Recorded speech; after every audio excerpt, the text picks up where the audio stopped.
आज से हम लोग बीपीएससी 3.0 के लिए पढ़ेंगे। तो सबसे पहले हम लोग जीएस के पोर्शन में, आपको पता है कि 120 नंबर का क्वेश्चन आता है लिखित का, जिसका नंबर ऐड होता है, और 30 नंबर का अलग से आता है।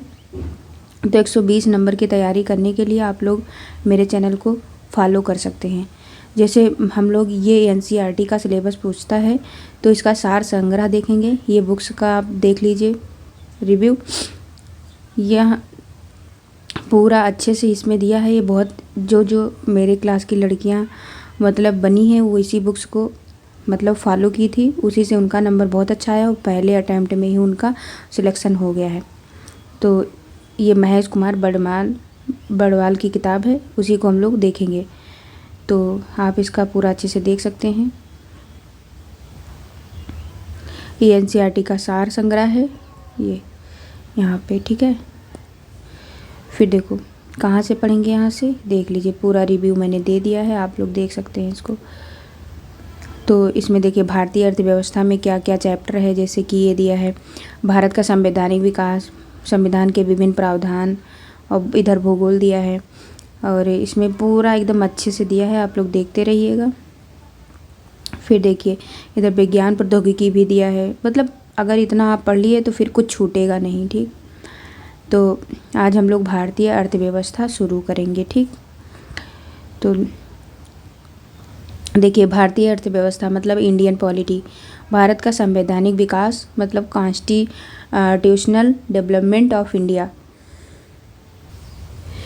तो यहाँ से पढ़ेंगे, लिखा है कि रेगुलेटिंग एक्ट 1773 द्वारा सर्वोच्च न्यायालय की स्थापना कहाँ की गई थी, तो ये कलकत्ता में, ठीक है, कलकत्ता में किया गया था। और 1774 में क्वेश्चन आया हुआ है कि रेगुलेटिंग एक्ट 1773 द्वारा सर्वोच्च न्यायालय की स्थापना कहाँ की गई थी, तो कलकत्ता में की गई थी। और फिर दूसरा है कि भारतीयों को भारत के प्रशासन में भाग लेने का अधिकार किस अधिनियम के द्वारा प्राप्त हुआ, तो ये चार्टर एक्ट कौन से द्वारा, चार्टर एक्ट 1833 के द्वारा, ठीक। फिर अगला क्वेश्चन है कि भारतीय संविधान को बजट पर बहस करने की शक्ति किस अधिनियम के द्वारा प्राप्त हुई है, तो ये भारत परिषद अधिनियम 1892। फिर है केंद्रीय विधानमंडल परिषद किस अधिनियम के द्वारा द्विसदनीय बाई कैमरल बनाया गया, तो ये 1919 के भारत शासन अधिनियम के द्वारा। फिर है कि भारत के राष्ट्रपति को अध्यादेश ऑर्डिनेंस जो निर्गत करने की शक्ति मूलतः किस अधिनियम से प्रेरित है, तो ये भारत शासन अधिनियम 1935 से। फिर इसका स्ट्रक्चर देखते हैं, जैसे है भारत का संवैधानिक विकास, इसमें ईस्ट इंडिया कंपनी के अंतर्गत क्या था, पहले रेगुलेटिंग एक्ट आया था 1773 में, फिर इसके बाद में पिट्स इंडिया एक्ट आया था 1784 में आया था, सॉरी। फिर आया था चार्टर एक्ट आया था 1793, चार्टर एक्ट आया था 1813 का। फिर इसके बाद में 1833 का आया, फिर 1853, मतलब 73, 84, 93, 13, 33, 53। पहले देखिए 1773, 1784, फिर 1793, 17 में 3 बार, 1773, 1784, 1793, आँख मूंद के आप लोग भी याद करिए। फिर 1813, 1833, 1853। फिर हम इसको देखते हैं, ब्रिटिश क्राउन के अंतर्गत भारत शासन अधिनियम आया था 1858, 1861 में आया था भारत परिषद अधिनियम आया था। फिर भारत परिषद अधिनियम 1892 में आया था, भारत परिषद अधिनियम 1909 में आया था, भारत शासन अधिनियम 1919 में आया था, और भारत शासन अधिनियम 1935 में आया था, भारत स्वतंत्रता अधिनियम 1947 में आया था। फिर है कि केंद्र में द्वैध शासन व्यवस्था मतलब डार्की सिस्टम जो है वो किस अधिनियम के द्वारा लागू की गई, तो ये भारत शासन अधिनियम 1919 से लागू की गई। फिर यह ब्रिटिश भारत में किस अधिनियम में संघीय शासन का प्रावधान था, तो ये भारत शासन अधिनियम 1935, ठीक। फिर है भारत शासन अधिनियम 1919 की समीक्षा करने के लिए वर्ष 1927 में साइमन कमीशन का गठन किया गया था। क्यों किया गया था? भारत शासन अधिनियम 1919 की समीक्षा करने के लिए 1927 में साइमन कमीशन का गठन किया गया था। फिर यहाँ देख लो, ये है अखिल भारतीय संघ स्थापित करने का प्रावधान किस अधिनियम में किया गया? तो ये भारत शासन अधिनियम 1935। फिर से देखिए, अखिल भारतीय संघ स्थापित करने का प्रावधान किस अधिनियम में किया गया? तो भारत शासन अधिनियम 1935। फिर है भारत के संविधान में केंद्र और राज्यों के मध्य किया गया शक्तियों का विभाजन भारत सरकार अधिनियम 1935 पर आधारित है। फिर से देखिए, भारत के संविधान में केंद्र और राज्यों के मध्य किया गया शक्तियों का विभाजन किसमें जो है आधारित है? ये भारत सरकार अधिनियम 1935 पर। फिर है अगला कि एक निर्वाचित संविधान सभा द्वारा भारत के संविधान का निर्माण करने का प्रस्ताव किसके द्वारा दिया गया? तो ये क्रिप्स मिशन के द्वारा।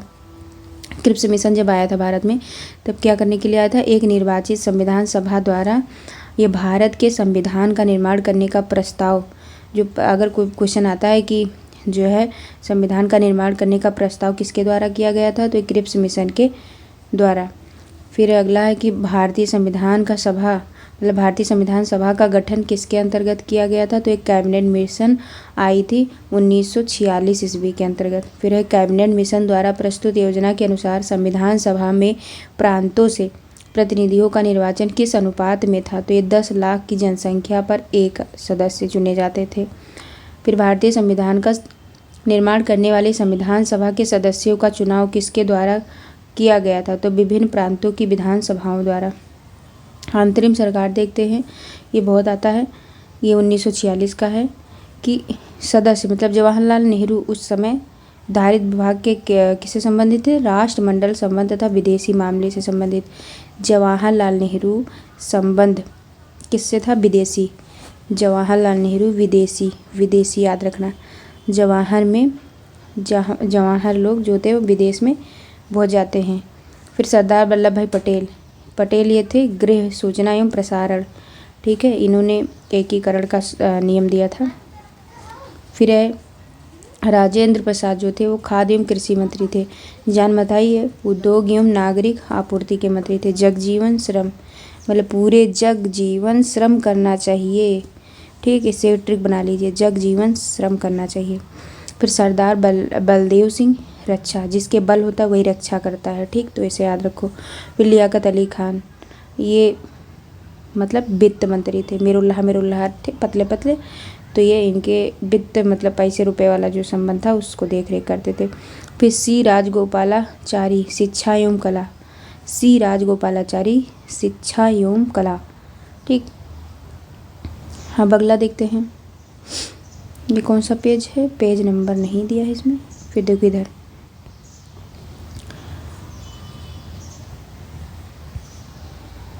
भारत की संविधान सभा की पहली बैठक कब हुई? तो ये हुआ था 9 दिसंबर 1946 को। भारतीय संविधान का प्रारूप मतलब प्रथम प्रारूप जो फर्स्ट ड्राफ्ट, ये सर BN राव द्वारा तैयार की गई थी। फिर है भारतीय सभा मतलब संविधान सभा का अस्थायी अध्यक्ष मतलब परमानेंट चेयरमैन किसे चुना गया? वो डॉक्टर राजेंद्र प्रसाद को। ये सब क्वेश्चन आए हुए हैं। संविधान सभा में पंडित नेहरू द्वारा उद्देश्य प्रस्ताव कब हुआ? तो ये 13 दिसंबर 1946 को। फिर है नेहरू द्वारा प्रस्तुत उद्देश्य प्रस्ताव संविधान सभा में कब स्वीकृत हुआ? तो ये 22 जनवरी 1947। फिर है भारतीय संविधान के निर्माण काल में संविधान सभा के कुल कितने अधिवेशन हुए? तो ये कितने हुए? 11। फिर भारतीय संविधान के निर्माण में संविधान सभा को कितना समय लगा? तो ये हुआ था बनने में उसको 2 वर्ष 11 माह 18 दिन लगा था। फिर भारतीय संविधान सभा के संवैधानिक सलाहकार कौन थे? तो CB रमन राव। फिर है कि भारत की संविधान सभा ने वर्तमान रूप में राष्ट्रीय ध्वज को कब अपनाया गया? तो ये अपनाया गया था 22 जुलाई 1947 को। 22 जुलाई 1947 आप लोग वैसे रटिए। फिर संविधान सभा की प्रथम बैठक की अध्यक्षता डॉक्टर सच्चिदानंद सिन्हा ने की थी, जो अस्थायी अध्यक्ष थे। संविधान सभा की प्रथम बैठक की अध्यक्षता किसी ने करी थी? डॉक्टर सच्चिदानंद सिन्हा ने। ये अस्थायी मतलब अध्यक्ष थे। अभी अस्थाई आया था तो डॉक्टर राजेंद्र प्रसाद। फिर भारत का संविधान कब स्वीकार किया गया, तो ये 26 नवंबर 1949 को। अभी क्या आया था, संविधान सभा में राष्ट्रीय ध्वज को कब अपनाया गया था, तो ये 22 जुलाई 1947 को। और ये भारत का संविधान कब स्वीकार किया गया था, 26 नवंबर 1949 को। भारतीय संविधान पूर्णतः कब लागू हुआ, तो ये 26 जनवरी 1950 को। अब हम कॉन्स्टिट्यूएंट असेंबली के बारे में देखते हैं, संविधान सभा के बारे में। तो 9 दिसंबर 1946 को संविधान सभा की प्रथम बैठक हुई, ठीक, जिसमें डॉक्टर सच्चिदानंद को अस्थायी अध्यक्ष तथा 11 दिसंबर 1946 को डॉक्टर राजेंद्र प्रसाद को अस्थायी अध्यक्ष चुना गया। संविधान निर्माण का प्रारंभ 13 दिसंबर 1946 को पंडित जवाहरलाल नेहरू द्वारा प्रस्तुत उद्देश्य प्रस्ताव ऑब्जेक्टिव रिजोल्यूशन से हुआ, जिसे 22 जनवरी 1947 को सर्वसम्मति से स्वीकार कर लिया गया। फिर 26 नवंबर 1949 को भारतीय संविधान अंगीकृत एडॉप्ट किया गया, जबकि 26 जनवरी 1950 को इसे पूर्णतः लागू एग्जीक्यूट किया गया, ठीक। फिर हम आगे देखते हैं कि यह है 26 नवंबर 1949 को भारतीय संविधान किसके द्वारा अधिनियमित किया गया, तो ये संविधान सभा द्वारा। फिर है जन गण मन को भारत के राष्ट्रगान के रूप में कब अपनाया गया, तो ये अपनाया गया था, कब अपनाया गया था, 24 जनवरी 1950 को। याद कर लीजिए, जनगण मन 24 जनवरी 1950, 24 जनवरी 1950, 24 जनवरी 1950। फिर भारत सरकार द्वारा अशोक स्तंभ को राष्ट्रीय चिन्ह नेशनल एम्ब्लेम के रूप में कब अंगीकृत किया गया, तो एडॉप्ट किया गया था, तो ये 26 जनवरी 1950 को।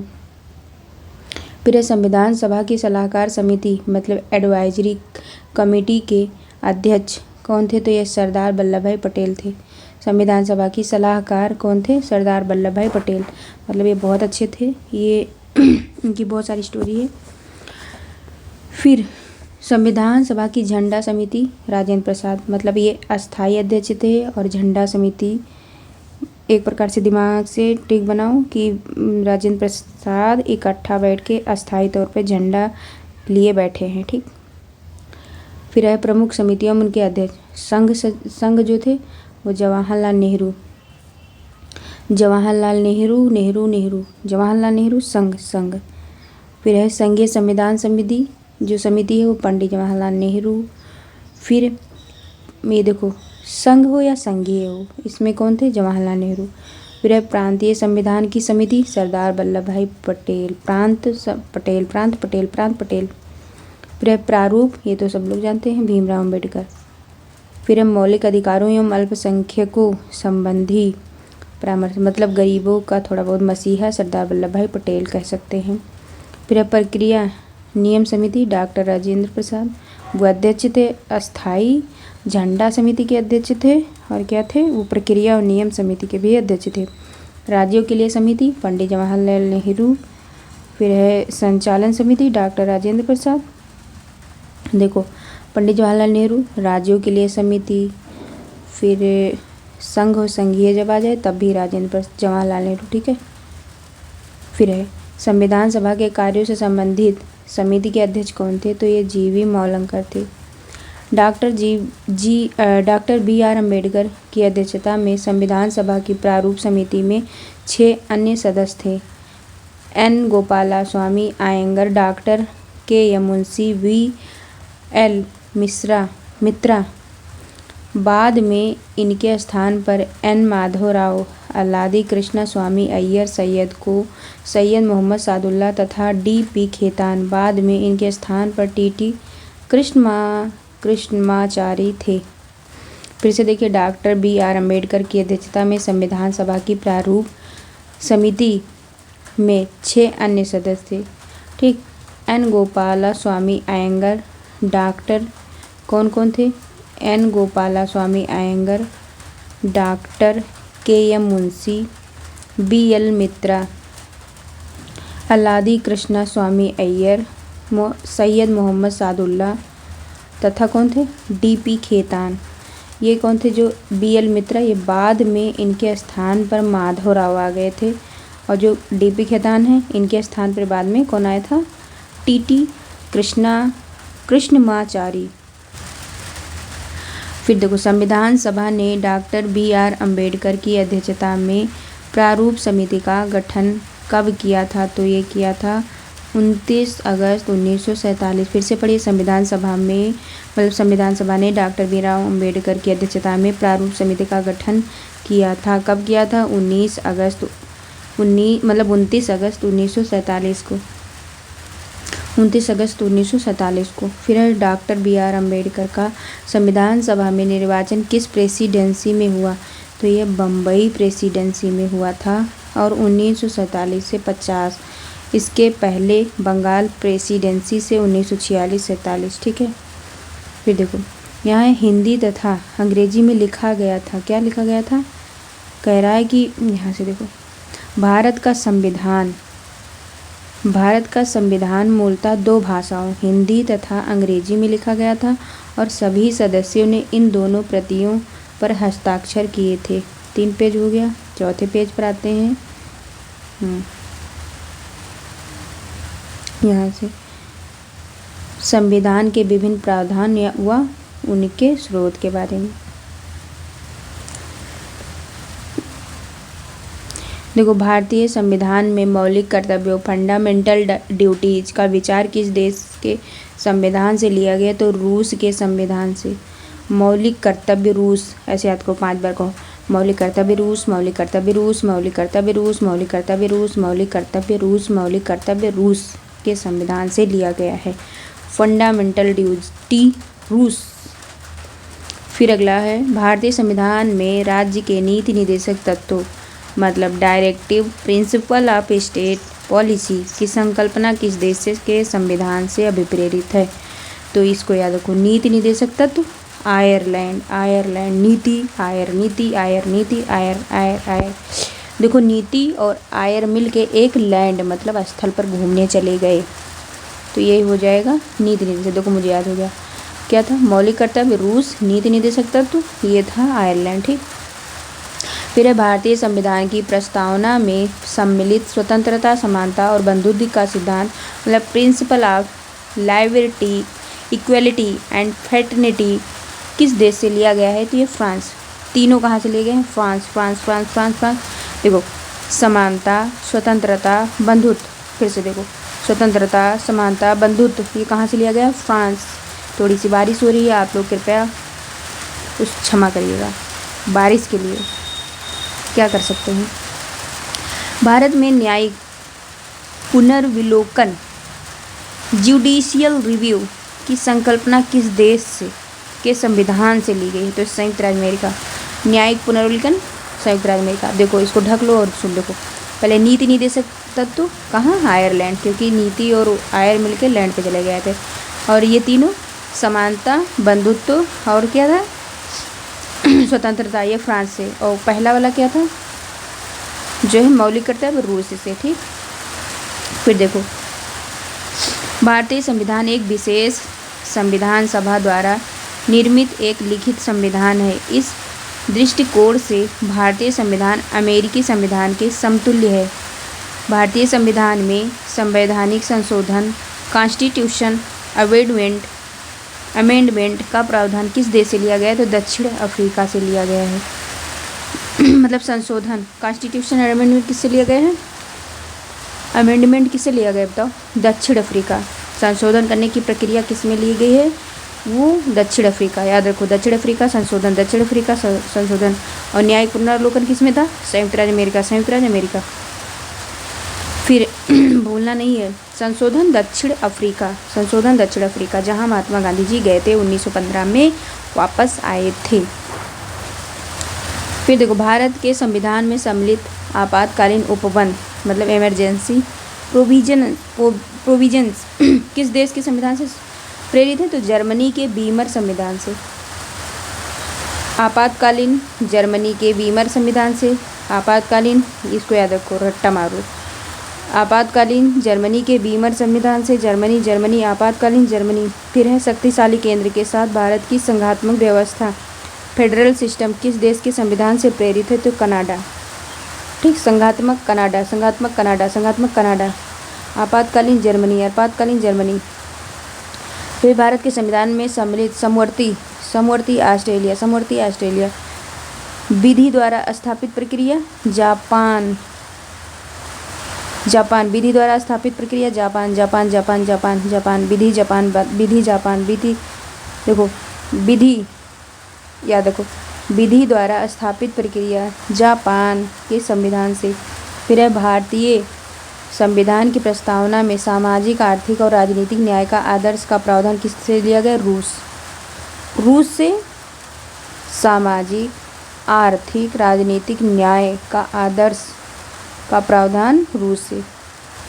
फिर है भारतीय संविधान में संसदीय विशेषाधिकार पार्लियामेंट्री प्रिविलेज की संकल्पना किस देश के संविधान पर आधारित है? ब्रिटेन।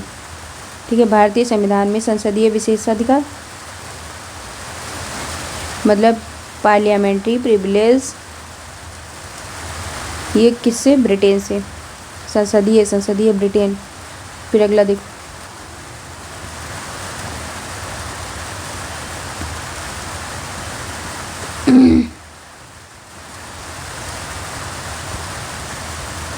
यह है कि भारत के संविधान में सम्मिलित मूल अधिकार फंडामेंटल राइट किस देश के संवैधानिक प्रावधानों से प्रेरित है? तो संयुक्त राज्य अमेरिका। न्यायिक पुनरावलोकन चाहे मूल अधिकार, ये कहाँ से लिया गया है? संयुक्त राज्य अमेरिका। अब देखो विभिन्न देशों के संविधानों से लिए गए प्रावधान। देखो संयुक्त राज्य अमेरिका मतलब यूनाइटेड स्टेट ऑफ अमेरिका। प्रस्तावना के शब्द हम भारत के लोग। दूसरा है मूल अधिकार, स्वतंत्र न्यायपालिका, न्यायिक पुनरावलोकन प्रणाली, सर्वोच्च न्यायालय एवं उच्च न्यायालय के न्यायाधीशों को पद से हटाए जाने की प्रक्रिया, राष्ट्रपति पर महाभियोग, जनहित याचिका, उपराष्ट्रपति का पद, यथोचित विधि प्रक्रिया, ये सब अमेरिका पर। पढ़ो फिर से याद करो। देखो प्रस्तावना के शब्द मूल अधिकार, न्यायिक पुनरावलोकन प्रणाली, सर्वोच्च न्यायालय और उच्च न्यायालय के न्यायाधीशों को पद से हटाए जाने की प्रक्रिया, राष्ट्रपति पर महाभियोग, जनहित याचिका, उपराष्ट्रपति का पद, यथोचित विधि प्रक्रिया, सब संयुक्त राज्य अमेरिका से लिया गया है। फिर देखो ब्रिटेन से क्या लिया गया है? विधि का शासन, संसदीय शासन प्रणाली, एकल नागरिकता, द्विसदनीय व्यवस्था। फिर है विधि निर्माण प्रक्रिया, सर्वाधिक मत के आधार पर चुनाव जीत का निर्णय, विधायिका में अध्यक्ष पद की भूमिका, संसदीय विशेषाधिकार, ये सब ब्रिटेन से लिया गया है। फिर दक्षिण अफ्रीका संशोधन मतलब संविधान संशोधन की प्रक्रिया, राज्यसभा के सदस्यों का निर्वाचन। फिर कनाडा में सशक्त केंद्र के साथ संघीय व्यवस्था। फिर है दूसरा शक्तियों का वितरण तथा अवशिष्ट शक्तियों का केंद्र में निहित होना। फिर है तीसरा केंद्र द्वारा राज्यों में राज्यपाल की नियुक्ति। चौथा है उच्चतम न्यायालयों का परामर्शी न्याय निर्णय। फिर पांचवा है संघात्मक विशेषताएं। फिर ऑस्ट्रेलिया से क्या क्या लिया गया है? समवर्ती सूची, व्यापार, वाणिज्य एवं समागम की स्वतंत्रता संबंधी प्रावधान, संसद के दोनों सदनों की संयुक्त बैठक, प्रस्तावना की भाषा। आयरलैंड से क्या लिया गया है? राज्य के नीति निदेशक तत्व। फिर है राष्ट्रपति की निर्वाचन पद्धति, राज्यसभा में सदस्यों का नामांकन। फ्रांस से क्या लिया गया है? गणतंत्रात्मक व्यवस्था, स्वतंत्रता, समानता एवं बंधुत्व का सिद्धांत। रूस से मूल कर्तव्य प्रस्तावना में सामाजिक, आर्थिक एवं राजनीतिक न्याय का आदर्श। जर्मनी से क्या लिया गया? आपातकाल के समय मूल अधिकारों का स्थगन। जापान से विधि द्वारा स्थापित प्रक्रिया। फिर क्या है? भारतीय संविधान में विधि निर्माण प्रक्रिया। ब्रिटेन से, जबकि विधि द्वारा स्थापित प्रक्रिया जापान से ली गई। फिर से देखो भारतीय संविधान में विधि निर्माण प्रक्रिया, ठीक है, ये ब्रिटेन से ली गई है, लेकिन विधि द्वारा स्थापित प्रक्रिया किससे ली गई? जापान से। तो आज के लिए इतना ही, 1 से लेके 4 पेज तक। ठीक, धन्यवाद। जय हिंद, जय भारत।